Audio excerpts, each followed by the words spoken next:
Tadinya connect kita tuh ada 300-an. Habis. Jadi supir semua. Jadi sopir. Tiap bulan kita ambil 20 Iya. habis. Sekarang gerakan kerjaan naik terus. Karena Sopirnya terpaksa ya Iya. dengan demand order nambah. Ya sekarang mau nggak mau Pak, dari supir dari mulut ke mulut, Iya. kita sampai sistem rekrutmen kalau kamu bisa bawa supir dan bertahan itu ada insentif lagi.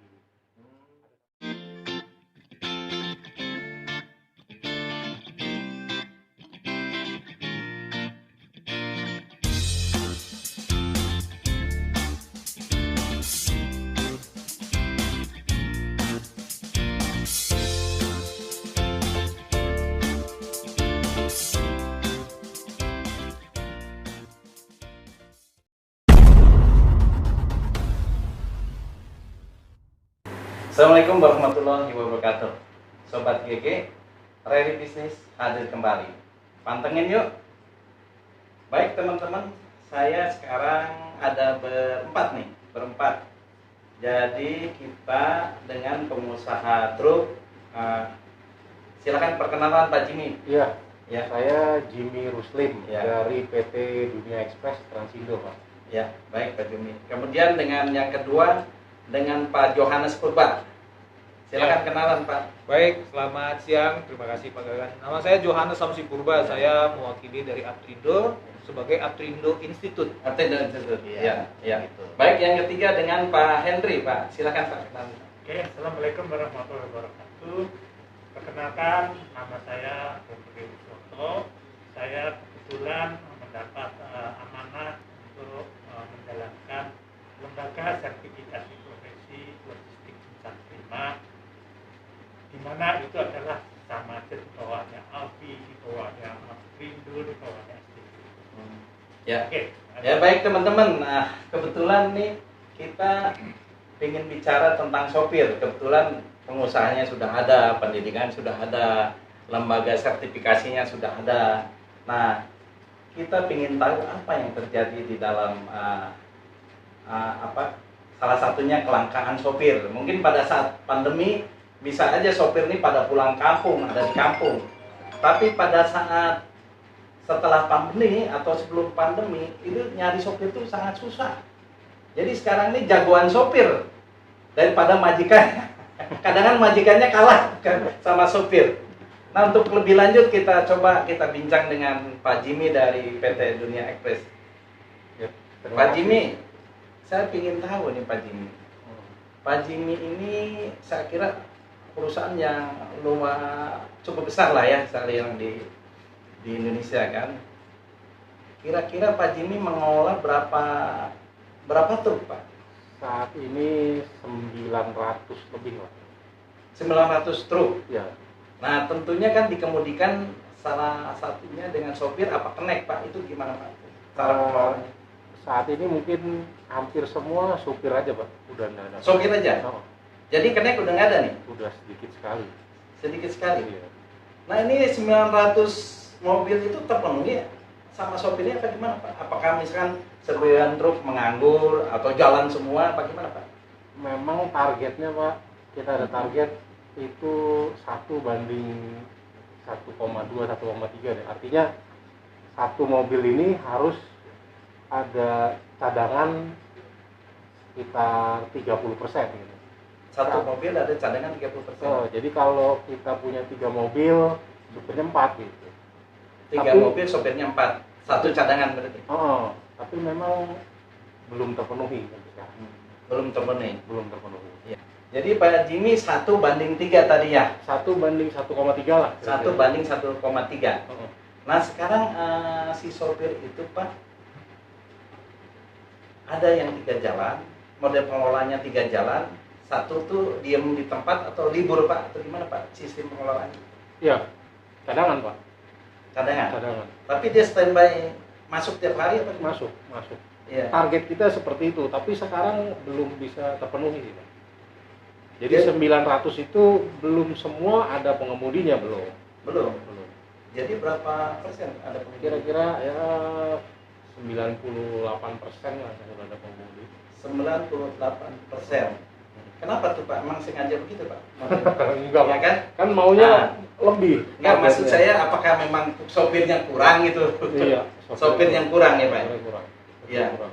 Jadi kalau dulu kan si mobil itu ada sopir plus kenek ya Pak. Sekarang kenek nggak ada. Keneknya habis jadi supir semua, Pak. Sopirnya juga bahkan sekarang kurang dari Kurang. 900. Waduh, luar biasa nih. Jadi sopir ini memang sangat berpengaruh kepada perusahaan. Jadi truknya ada, sopirnya nggak ada, akhirnya si truk nggak bisa jalan. Jadi si truk nggak bisa produksi. Nah barangkali Pak Jo ini kan dari Aptrindo Institute. Ya Pak. Sudah melihat nggak peluang-peluang pasar seperti ini? Coba Pak Aptrindo itu kan kumpulan pengusaha truk, coba dijelaskan Pak tentang Aptrindo dulu Pak. Ya, terima kasih Pak Gagan. Jadi dari induknya dulu ya. Ya. Aptrindo itu kan Asosiasi Pengusaha Truk Indonesia. Ya. Yang menjadi anggotanya itu para pengusaha truk se-Indonesia. Ya. Kalau dilihat sebaran kita udah ada di 23 DPD yang paling baru itu dibentuk di Bali. Dari DPC-nya udah ada 21, termasuk di Berau kita sudah ada. Jadi di Pulau Jawa sudah ada semua, Pulau Sumatera, Kalimantan sebagian, Sulawesi dan Irian perwakilan kita sudah ada. Sebagian di Sulawesi sudah berdiri dan solid kita Pak. Paling banyak anggota Aptrindo itu ada di DKI. Karena 60% kegiatan ekspor impor kan di Tanjung Priok. Jadi gitu alasannya. Nah, kalau mengenai kekurangan sopir ini sebenarnya kan di negara lain juga kurang lebih sama. Nah, kalau kita lihat di Indonesia memang yang paling banyak kekurangan itu dari teman-teman katanya untuk yang trailer ya Pak. Itu katanya kalau punya 10 truk itu sopirnya cuma 8. Jadi kira-kira 15-20% averagely itu kurang sopir. Karena apa? Ya memang cari sopir ini kan susah Pak. Anggota-anggota juga mengeluh. Enggak, Bapak tugasnya untuk pelatihan sopir Pak. Betul. Ya harusnya Bapak membaca peluang itu Pak. Nah, jadi kita kalau dari Aptrindo itu kan melihat harusnya ini menjadi satu tugas dari asosiasi bagaimana memanfaatkan kita kan kalau penduduk di Indonesia 272 juta jiwa sekarang Pak. 55% itu angkatan kerja. Banyak yang di pedesaan itu sebetulnya dengan pendidikan SMP SMA ini sebetulnya bisa diberdayakan nih Pak ya untuk menjadi sopir. Cuma kan mungkin tantangannya cukup berat. Harus bersama-sama dikerjakan. Sekarang truknya di Indonesia kira-kira jumlahnya berapa? Kalau dari Korlantas kita lihat catatannya Pak itu sekitar 6,5 juta.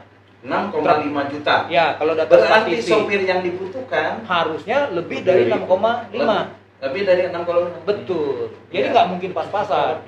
Sudah 7 juta atau lebih. Harusnya begitu ya Pak. Ya. Nah, belum ada pergantian, belum ada ini. Harusnya luar biasa tuh Pak. Betul. Pasar untuk pendidikan Aptrindo Institute. Betul, itu sebetulnya peluang Pak. Iya. Jadi memang ini juga harus seluruh pemangku kepentingan harus ikut bahu-membahu karena bagaimana supaya misalnya pekerjaan sebagai pilot ataupun di kapal ataupun kereta bisa membanggakan, sopir itu kan harus kita angkat juga. Karena banyak juga informasi kita dengar ini kan sebenarnya pendapatan sopir itu nggak jelek-jelek amat ya Pak ya. Iya. Dari pelaku Ya. usaha juga udah bilang. Nah, coba Pak sebentar ya. Nah, tapi kan itu Ya. bagaimana caranya ini yang harus kita Ya. bahas bersama. Nah, coba Pak kita dengar dari Pak Hendri nih dari LIP. Ya. Kira-kira Pak penyebab orang tidak tertarik nyopir itu apa Pak kira-kira? Nah, saya nggak tahu sampai sekarang itu yang namanya supir, driver itu stempelnya itu adalah pekerjaan asal. Jadi stempelnya pekerjaan kasar gitu Pak? Stempelnya pekerjaan asal. Dan saya nggak bakalan mau mengerjakan jadi supir kalau masih ada pekerjaan lain. Yang ada adalah iya Pak, ya daripada nganggur ya nyopir lah.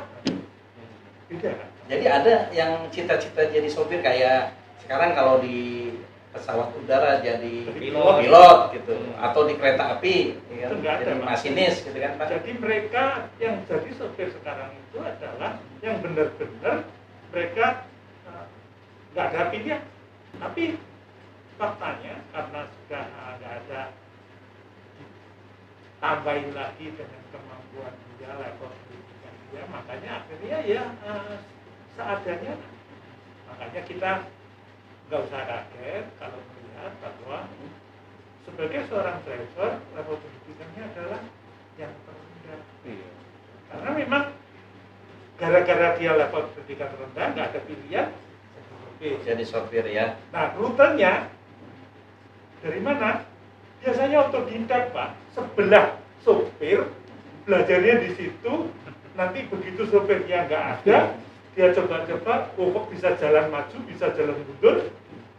Oh gitu. Dia jadilah sopir. Jadi itu sopir itu pilihan terakhir ya Pak ya? Barangkali. pilihan terakhir. Iya. Gitu. Ya, baik, Pak. Iya, harus kita lihat. Baik nih Pak Jimmy, barangkali ini kan, ini kok sopir jadi pilihan terakhir. Jangan-jangan pendapatannya yang menarik Pak Jimmy. Jadi orang males lah jadi sopir. Gitu. Itu kita kira-kira hitung-hitungannya gimana Pak Jimmy? Apakah sopir itu pendapatan masih bagus atau gimana Pak? Jujur Pak, kalau supir ini kan dihitungnya bukan gaji. Ya, Mereka dari ritase, uang jalan. ya. Nah, kalau memang setiap hari mereka sukses ngangkut 1 rit aja, Ya.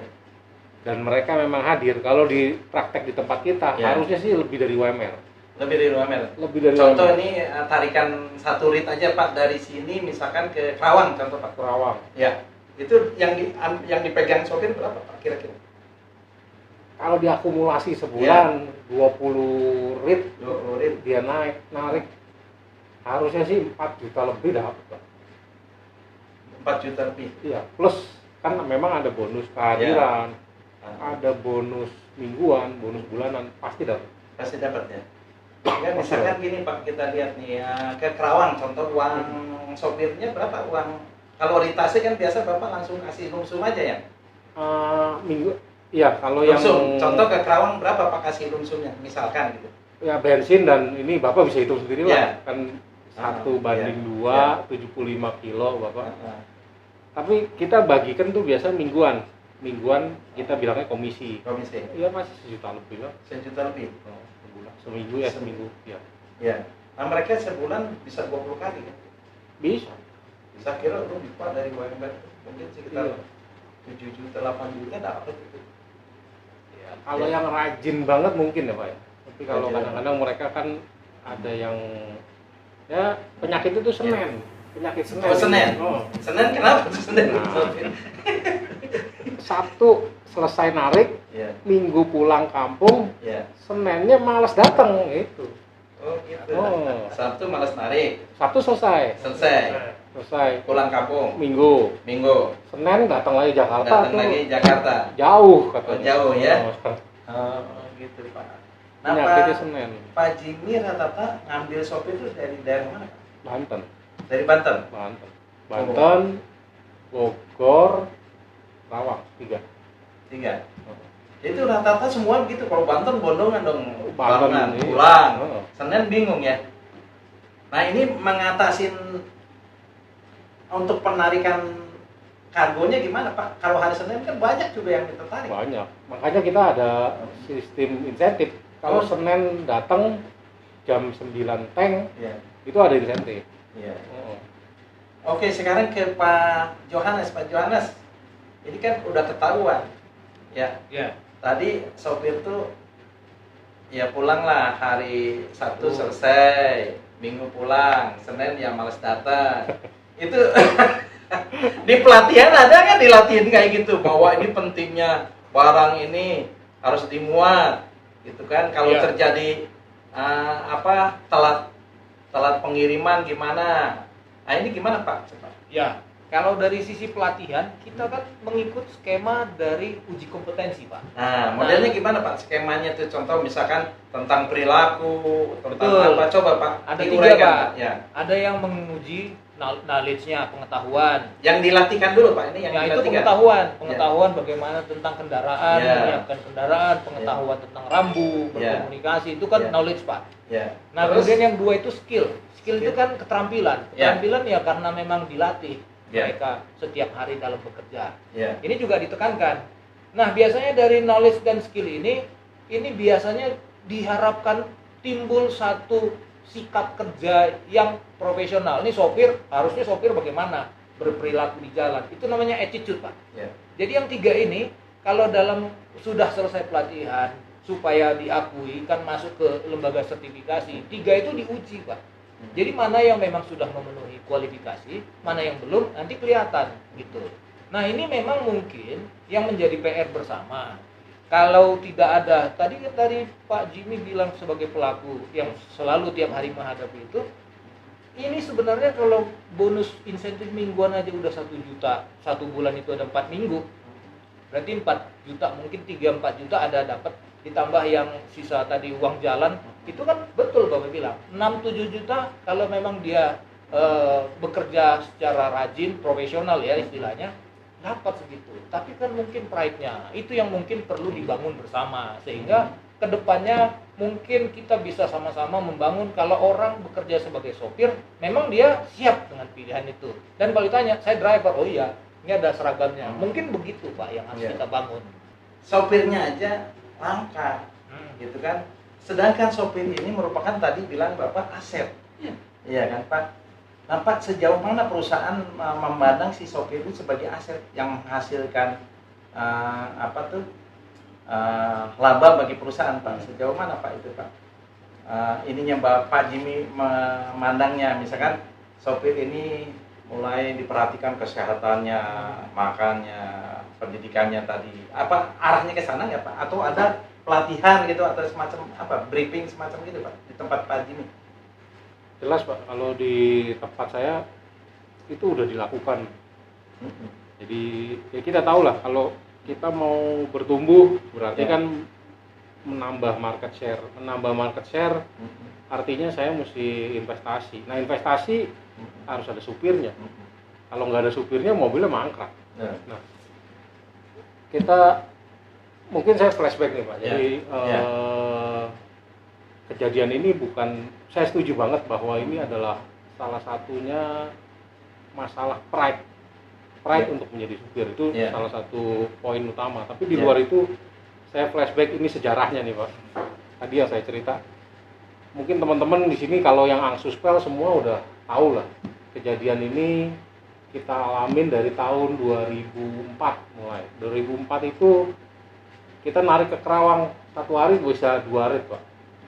Tapi jadi ke Kerawang tahun 2004 bisa masih satu bisa, hari 2 rit. Masih bisa 2 rit. 2 rit berarti kalau 30 hari bisa, banyak Pak, 40 sampai bisa tercapai Pak. Bisa 40 sampai 40-an 50 ya. Luar biasa tuh. Itu zaman tahun 2004 ya. Jakarta masih oke lah jalannya. Iya. Tapi tahun 2008 terus sampai kemarin itu satu hari itu, kalau di kantor kita ada KPI utilisasi. Dulu kita hitung bisa 1,8 sampai 2. Kemarin terakhir yang terburuk 0,6 Pak. 0,6. Satu hari hanya 0,6 rit. Sampai akhirnya memang kita harus adjust uang jadi jalan. satu hari 1 rit aja nggak nyampe. Nggak nyampe. Itu penyebabnya apa Pak? Macet. Macet. Oh, Macet parah. Macet, ya? Macet parah, dan di Priuk tuh entah kenapa lama gitu nungguin gitu kontainer. Ya? Jadi Pak Jimmy kalau lihat 0,6 seperti itu, berarti untuk menarik kontainer misal ke daerah, ke Kerawang atau Jabotabek, itu perlu dikerahkan dengan banyak truk. Betul. Kalau tadinya punya truk 400, berarti harus nyiapin 700 loh. 700. Untuk barang yang sama, sedangkan barangnya ikut bertumbuh. Kalau tadinya barangnya katakanlah 400, setiap tahun dengan pertumbuhan ekonomi ya dia ikut bertambah. Berarti luar biasa. Jadi supirnya sebenarnya harus lebih nambah lagi kalau dia macet Pak. Nah tingkat kerugian investasinya luar biasa ya. Tarik satu ya cuma 0,6 tadi kan. Nah sopirnya berarti disiapin sebanyak itu Pak. Iya, lebih banyak lagi. Nah Pak, kira-kira dari sopir Bapak nih yang sekarang jalan, itu ada yang sering kecelakaan ya? Pasti kecelakaan sih, kita ngomong pasti ada aja ya. Ada. Ada aja. Pasti. Tapi kalau kita ngomong rate tingkat kecelakaan, ya dengan pertumbuhan mobil, rate kecelakaan otomatis naik. Otomatis naik. Apakah kecelakaan itu gara-garanya misalkan si sopir itu nggak ada istirahatnya, jualan terus? Salah satu faktor. Apa memang gitu Pak? Sekarang ini jalan terus gitu? Salah satu faktornya ya memang kelelahan itu sih Pak. Iya. Nah sekarang dari Aprindo Institute kira-kira gimana Pak untuk mengatasi tadi kecelakaan tadi? Ini kenyataan di lapangan seperti ini, gitu Pak. Ya, jadi kalau kita dari lembaga pendidikannya sebenarnya dengan menggunakan parameter dari standar kompetensi kerja, itu sebenarnya sudah bisa melengkapi atau menyiapkan sopir itu Pak. Kalau sekarang kita awalnya sering kita sebut mereka bukan sopir karena untuk menaikkan pride-nya kita bilang pengemudi ataupun jurumudi. Nah ini adalah pengetahuan jurumudi, jadi agak sedikit berbeda, itu moralitasnya akan naik juga. Jadi biasanya ini kalau memang sopir itu sudah dikasih pembekalan, kemudian udah uji kompetensi nantinya, itu ada pride ya, dia meningkat karena akan merasa dia berbeda dan pengetahuannya memang dia setiap hari yang dilakukannya memang itu saja, tapi melakukannya secara disiplin, profesional itu kan mereka perlu tetap dikasih pelatihan Pak. Nah itulah manfaatnya kita juga. Selain pengemudinya, sebenarnya juga pengusahanya juga harus didorong supaya pemahamannya kan harus sama.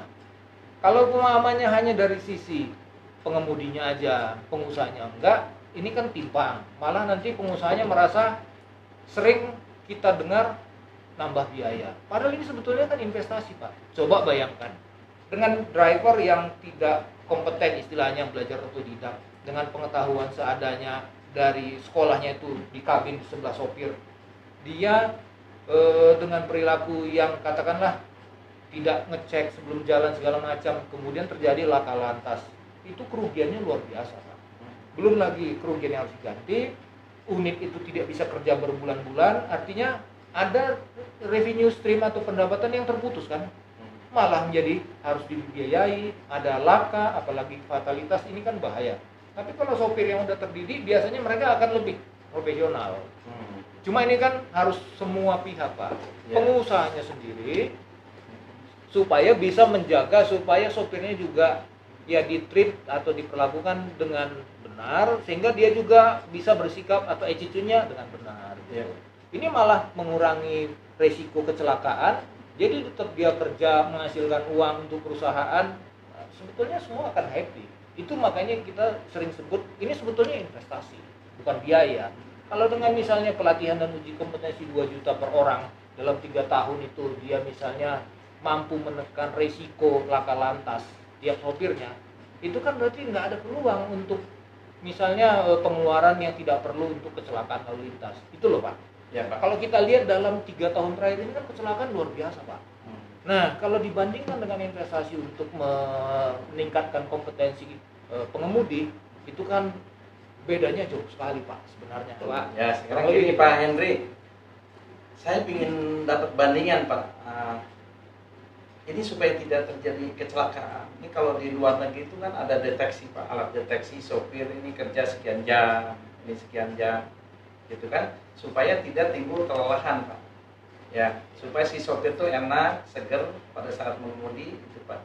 Nah ini di kita seperti itu apa gimana Pak?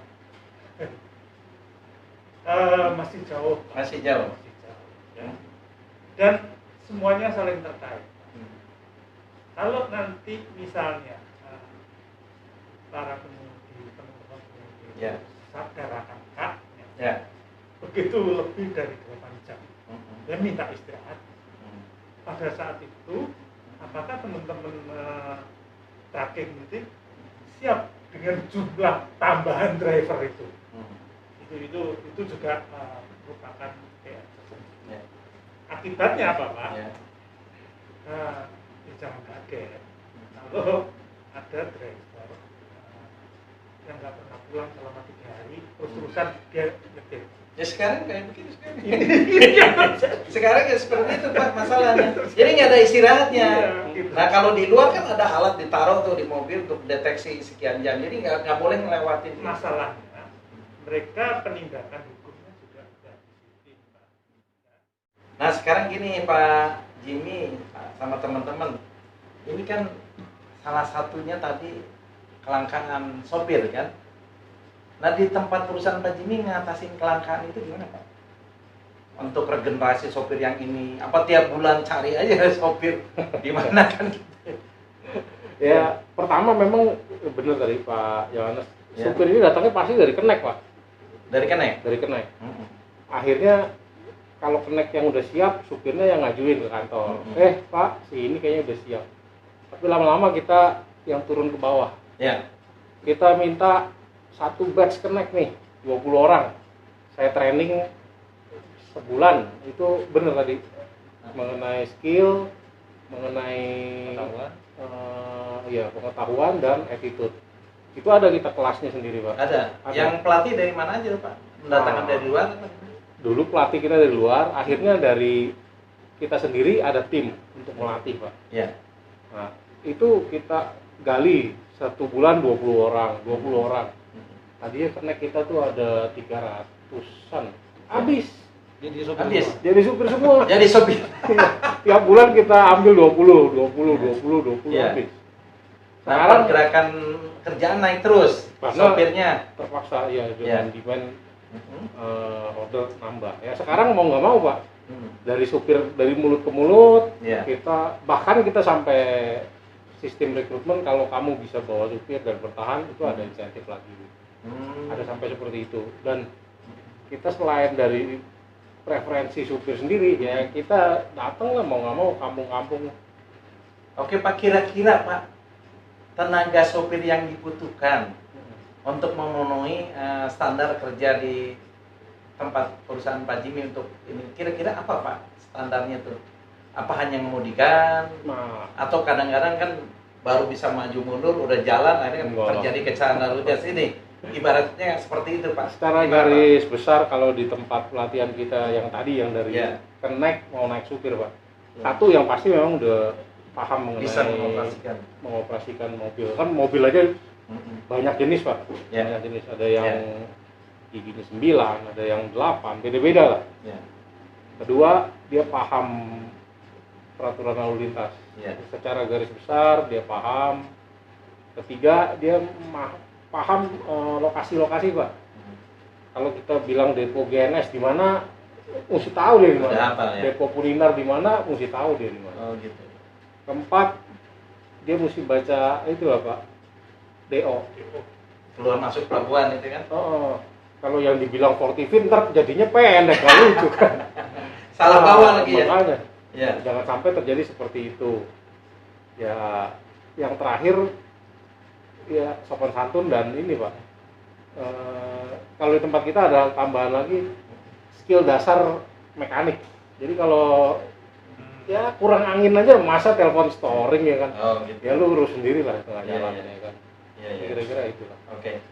Nah sekarang gini Pak Johannes, ini peluang pasar sangat luar biasa Pak. Iya Pak. Pengangguran sekarang banyak juga loh Pak. Iya. Ya. Betul. Jadi kenapa dari Aptino Institute misalkan, ya kerjasama dengan perusahaan-perusahaan di bawah Aptino kan anggotanya ribuan Pak ya. Jadi kerjasama untuk pengadaan sopir ini pada teriak nih perusahaan-perusahaan tracking. Ada kerjasamanya gitu loh Pak. Kerjasama, kemudian Bapak mencari orangnya dari mana? Ya ke Depnaker misalkan ya, urusan daripada sekarang nganggur semua itu diarahkan ke arah sana, atau penghasilan juga tidak kecil-kecil amat gitu Pak. Iya. Maksud saya di Aptino ada nggak ke arah itu Pak? Ada. Jadi Ya. memang misinya kita selaku asosiasi kan untuk bisa mencari solusi Pak, permasalahan yang dihadapi oleh pengusaha atau angkutan barang terutama ya. Kalau ini kan salah satu permasalahan yang dihadapi hampir seluruh pengusaha truk. Ya. Sementara sebetulnya suplai tenaga kerja kita ini yang SDM kita mungkin di pelosok kayak mungkin Banten atau di Pulau Jawa sendiri kan banyak. Jadi ya itulah misinya Aptrindo ini pasarnya besar loh Pak, pasarnya besar sekali itu Pak. Aptrindo Institute juga didirikan, filosofinya adalah untuk bisa memecahkan masalah itu. Jadi memang misinya adalah minimal di Aptrindo sendiri dulu bisa mengakomodir, memecahkan masalah-masalah kebutuhan tadi Pak, kelangkaan sopir. Bapak punya misalnya truk ada 20 tiap minggu, nganggur misalnya 45 kan pusing karena semua kan harus tetap ada cicilan. Makanya Pak, ini dia Pak perlu dideteksi Pak. Jadi anggota kan luar biasa banyak, terus kebutuhan sopir banyak. Nah ini dideteksi berapa jumlah sopir yang diperlukan untuk anggota-anggota ini, ya kan? Mereka supaya nggak teriak Pak. Sekarang ini kan seolah-olah gini, sopir udah beli mobil investasi, ada yang sopir nggak ada, udah beli mobil kan, truknya kan investasi mahal 750 juta sampai 1 miliar itu kan. Betul. Sopirnya nggak ada. Nah, gitu kan? Nah ini tugasnya Aptrindo Institute. Sejauh mana Bapak membaca peluang ke arah sana Pak? Ya, jadi simpelnya Pak, seperti tadi dibilang oleh Pak Jimmy. Sebetulnya kalau kita punya unit 3, drivernya itu harus ada cadangan 1 atau 33%. Jadi kalau misalnya kita bicara di DKI sendiri, misalnya ada 20.000 armada, tinggal ditambah aja sepertiganya dari itu. Karena yang aktual sekarang hampir tidak ada yang tidak kekurangan. Jadi minimal dipenuhi aja dulu 20.000 itu. Coba dari 20.000. Jadi Bapak udah kerjasama nggak sama Depnaker? Saya lihat dulu menterinya juga datang kata. Ya Pak. Sebetulnya kalau Aptrindo ini kan sudah erat kerjasamanya, kemitraannya dengan kementerian dan lembaga Pak, termasuk BNSP juga kita dikenal sebagai leading. Kemudian di Kementerian Perhubungan, di Kementerian Tenaga Kerja, pokoknya yang terkait sama Kementerian Teknis sudah Pak. Tapi memang kita harus bersama-sama melakukannya ini. Termasuk tadi kalau peluang ada suplai tenaga kerja di desa sama Kemendes sudah pernah kita bahas. Ya. Jadi mungkin ke depan itu Pak untuk mencari tenaga-tenaga sopir kan ini kekurangan. Sementara pemerintah sendiri ingin menyalurkan orang-orang pengangguran. Betul. Nah, di usaha truk itu terbuka lebar, terbuka luas. Ya. Jadi nanti harus kerjasama dengan kementerian Pak. Kementerian Desa, kementerian tadi apa? Kerja, gitu. Perhubungan. Ya itu Pak. Lembaga-lembaga supaya mengatasi apa yang diteriakan oleh pengusaha truk Pak. Ya.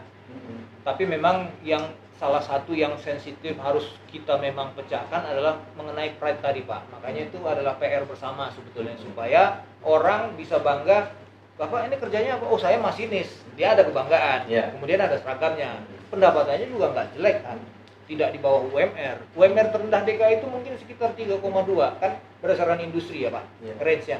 Ini malah dari range itu di atasnya itu malah sebenarnya kalau dihitung secara pendapatannya. Tapi kok nggak ada pride-nya. Ada satu pelabuhan kan kita pernah baca juga di media, pendapatannya di atas 10, 11 juta, 12 juta driver itu trailernya. Tapi kalau ditanya mereka masih malu gitu, sungkan. Ini kan sesuatu yang menjadi PR bersama.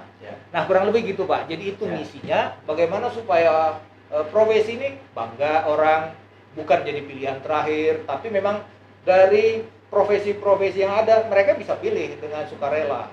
Oh saya mau jadi drivernya. Kenapa? Pendapatannya layak kok, bisa hidup layak gitu.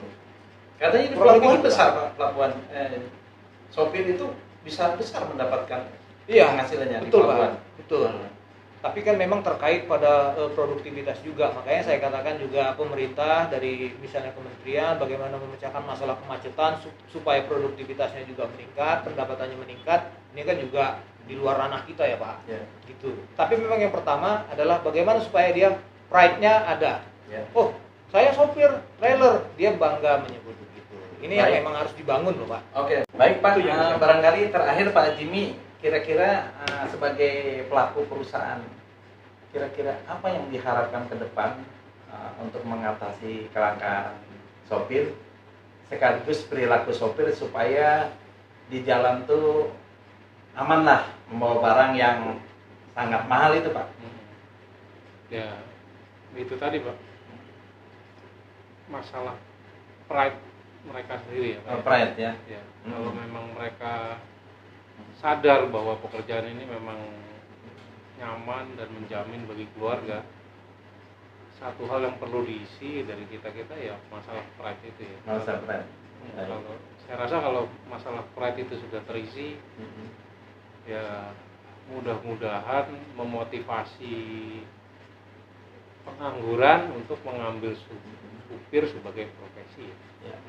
Nah sekarang tugas dari Aptronus Institute, bagaimana ke depan supaya penyediaan tenaga sopir ini ya gampang lah gitu kan, sekarang ini bahan bakunya agak susah. Ya. Nah kedepannya gimana supaya banyak nih pemuda-pemuda yang pengangguran tuh dilatih di Aptronus Institute. Ya, sebenarnya gini Pak, kalau dari segi infrastrukturnya kita sendiri, Ya. dari tim untuk yang pelatihan maupun uji kompetensi, kita udah ready. Ya. Nah, memang untuk menarik minat orang ini yang perlu Ya. kerjasama bersama. Ya. Ada dorongan dari asosiasi, teman-teman pengusaha juga. Ini perlunya apa? Sebetulnya mungkin selama ini berpikirnya yang seperti tadi Pak Henry katakan. Ya. Kalau nanti sudah diuji kompetensi, dia malah lompat ke sana kemari. Jadi mungkin ya kalau kita nanti bersama ini mengerjakannya ini, kita bisa menaikkan pride para sopir ini, karena perangkat kita juga, infrastruktur kita, pengajar kita, skema pengajaran udah ada semua Pak. Udah komplit ya. Sudah komplit. Iya. Kita sebetulnya ready anytime. Bahan bakunya nih. Bahan baku, supply-nya ini Pak, Iya. gitu. Sering menghadapi pertanyaan itu kalau dari driver, buat untuk apa buat saya? Kalau dari teman-teman pengusaha, beberapa ya, mungkin nggak semua. Beberapa itu untuk apa? Malah nanti dapat dia pergi gitu. Sementara yang ada sekarang aja truk saya ada 100, sopir ini cuma 90. Ya, karena Nah, langka gitu. Pak. Tadi langka Pak. Ya. Jadi kalau nggak langka mungkin supply-nya terpenuhin, itu nggak kabur-kabur Pak itu. Ya. Karena sekarang di sana kosong. Jadi persaingan perebutan sopir Pak sekarang. Ya. Terus ada Gitu, juga Pak. peraturan pemerintah juga Pak. Memang harus kita diskusi bersama dengan pemerintah mengenai persyaratan untuk mendapatkan SIM B2 umum. Itu ada peraturan Dirjen. Artinya banyak PR yang hanya bisa asosiasi sebetulnya yang bekerja sama-sama. Kurang lebih gitu. Oke. Baik, Pak bakunya Hendy, banyak. terakhir gimana Pak? Ya. Untuk sertifikasi ini supaya berjalan dengan lancar Pak. Ya, sebenarnya sertifikasi itu hanya pengakuan bahwa seseorang setelah mendapatkan pendidikan, salah satunya di institut ini, benar-benar layak kita katakan dia kompeten. Ya. Nah, itu. Nah, saya mewakili negara, Ya. ya kan, memberikan sertifikasi. Nah, tentunya ada aturan-aturan yang harus saya ikuti. Tapi yang paling menarik di atas semuanya itu adalah saya kok sampai sekarang itu belum pernah melihat dibuka pendidikan driver, silahkan menghubungi ini dan dijamin setelah lulus itu ada lowongan pekerjaan. Kalau itu ada Pak, saya yakin itu bisa kita saring benar-benar. Nah, ini bisa masukkan juga nih. Orang yang masuk kita bisa seleksi. Otomatis kalau bahan bakunya bagus kan hasilnya juga diharapkan bagus. Teman-teman, ternyata luar biasa menarik nih pembicaraan kita hari ini. Bagi pemerintah, ternyata ada peluang besar di kebutuhan tenaga sopir yang sangat kurang dan luar biasa kurangnya, sehingga antar perusahaan terjadi perebutan sopir. Nah kebetulan sekarang kan lagi pandemi, tapi setelah pandemi ini dilewati, itu akan terjadi perebutan yang luar biasa. Kemudian bagi pemerintah, terutama lembaga Depnaker ya, di Departemen Tenaga Kerja, nah harus segera bekerja sama dengan Aptronus Institute barangkali untuk pelatihannya, sehingga pengusaha-pengusaha di sini tidak menjerit kekurangan sopir. Demikian. Assalamualaikum warahmatullahi wabarakatuh. Selamat sore. Assalamualaikum. Terima kasih. Terima kasih.